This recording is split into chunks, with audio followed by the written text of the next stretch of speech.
ሄሉዬ ዛሬ ታሪክ ነው የሰራችው። ልጁን አኮላሽ ተቁጭ አደረገችው እኮ እንዴ! ዛሬማ ሄሉ የተለየ ባህሪ ነው ያየሁባት እኮ። ሰላም ሰላም ቤተሰብ እንዴት ናችሁ? ሰላማችሁ ብዝት ይበልልኝ። የሄሉ እንቅስቃሴ የሄሉ አክሽን ዛሬ አልተመቻችሁም? ናሂ ራሱ እኮ ደርቆ ቀረ ማለት ነው። ምንድን ነው እየተፈጠረ ያለው ብሎ ዝም ብሎ ሲያያት ነበረና ሄሉ ሻዬ ደግሞ ማለት ነው ልጁን በእርግጫ አላፈነዳችሁም? ይህ ልጅማ ጠግቧል እኮ ይገባዋል በነገራችን ላይ። ምክንያቱም ያ እኔ ትዳር ሲፈርስ ግን ማለት ነው ሰዎች ላይ ምንድን ነው የምታገበግቡት? ማስታረቅ ሲገባችሁ ለማለያየት። አሁን የውብዬ ወንድም በእርግጥ ያው ለእህቱ አስቦ ነው። ነገር ግን ትዳር እስከሚፈርስ ድረስ ልጅ ተወልዷል በመካከል ለዛውም 2 ልጅና ይከብዳል።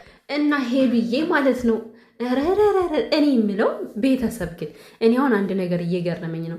እንደዚህ ከወንዱ ላይ ጉልበተኛ ከሆነች ሄሉዬ ሴቶች ሲመቷት ለምንድን ነው ዝም የምትለው? ለምንድን ነው ቁማ የምትመታው? እኔ ይሄ ጥያቄ እየሆነብኝ ነው። የሴቶቹ እንደዚህ በእርግጫ እኮ ማለት ትችላለች፣ ልክ ወንዱን እንዳኮላሸችው ማለት ነው። ወንዱ ደግሞ እጠፍ ብሎ ቁጭ አለ እኮ። ወይኔ ጉዴ! መሞከርም አለብህ አንተ። ዘር አልባ አድርጋህ እንዲሆን መሞከር አለብህ ቶሎ ብለህ። ዘር አልባ ልታስቀርኝ ነው አላለም እንዴ? ቀላል እንዳመታቷ እኮ ጭራሽ። ወይኔ ጉዴ! አፈንድታ እኮ ነው የጣለችው። ኧረ ሄሉዬ ግን ታይ ታይ ታይ፣ እንደዚህ ወንድ ልጅ አይመታም፣ ጥሩ አይደለም እንዴ።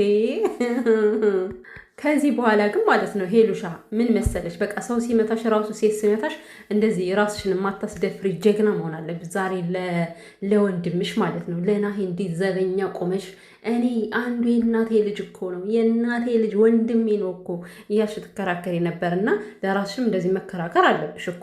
እንደዚህ እጃቸውን ስንዝር እንዳያደርጉብሽ መቆም አለብሽ። እና ለወንድሙ ያሳየችው ነገር ዛሬ ያው ወንድም ነው በእርግጥ ማለት ወንድማችሁ ሲጎዳ ሲከፋ ዝም አትሉም። እና ነገር ግን ናሂ እኮ በጣም ጥፋት አለበት በነገራችን ላይ ማለት ልጁም ጥፋት ቢኖርበትም ያ እንዲፋቱ ነው ብዙ ጊዜ ከመጀመሪያም ጀምሮ እርቅ ሲፈጠር ዝል የሚያደርገው ያ ነው። ነገር ግን ናቲ ራሱ ሄሉዬ ናቲን መጀመሪያ ማስተካከል አለብሽ አንቺ ራሱ ማለት ናቲና ናሂ ይቀላቀላሉ። ስማቸው አንድ ነው እንዴ? ናሂ ችግር አለበት እንዴ? እሱ ራሱ እኮ ባለትዳር አይመስልም። ምንድን ነው ሴት ከመጣች እሱ ላይ ምንም በቃ ሙሽሽ ነው የሚለው። እኔ እንዴት እንደሆነ አላውቅም። ሚስት አለው ልጅ አለው። እንግዲህ ችግሩ ምን እንደሆነ አላውቅም። ሴቶች ሲመጡ ምልል ብሎ ዝም ይላል። እና ግዴታ ነው በቃ ከእንደዚህ አይነት ነገር መራቅ፣ ወደ ቤቱ መቅረብ አለበት። እና ከዚህ ላይ ስተት አለበት። አሁን እኔ ውብዬ ለምንድን ነው ይቅርታ ማታደርጊለት? ይቅርታ ጠይቅ አይደል ምናምን ትሏታላችሁ። እውነቷን እኮ ነው ያነሳችሁ ጥያቄ እውነት ነው። ሄሉዬ አንቺ ራስሽ ይሄ ነገር በአንቺ ቢደርስ ማድረግ የምትችይውን ታውቂያለሽ። ከሴቶች ማለት ሴቶች ሲመጡ ለምንድን ነው እንደዛ ውሃ የሚሆነው? እሺ ለምንድን ነው ዞር በልሎ ማያባርራቸው? በጣም ከባድ እኮ ነው። እና ይሄንን ነገር ለማወቅ ነው የፈለገችው እንጂ ውብዬ ትዳሯን ማፍረስ አትፈልግም። በጣም ብዙ ጊዜ እኮ ይቅርታ እያለችው ተጠያይቀው ይቅርታ እንደገና ተመላልሰዋል። ግን ዞሮ ጥፋት እያጠፋ ያለው አሁን ናሂ ነው። በቃ በሆነ ነገር ይሄዳል፣ ከዛው ስምጥ ብሎ ይቀራል ማለት ነው። እና ሄሉዬ ዛሬ ወንድምሽን የደገፍሽበት መንገድ ዋው! እኔ ተመቸኝ እኮ በቃ እንደ አንዳንድ አልጨበጥ ያሉ ወንዶች በእንደዚህ አይነት በማኮላሸት ነው የሚስተካከሉ ስለተባለ ከዚህ በኋላ ማለት ነው። ወይኔ አመሳቷ ግን ቀጭን ሰው እኮ ማለት ነው ምንም ብቀጥን ጠጅ ነኝ ይባላል። እና ሄሉዬ ዛሬ እኔ ምንም ብቀጥን አንገቴን ብታጥቀኝም በታች ብታንቀኝም በታች አፈነዳለሁ ብላ አፈንድታ ጣለችው።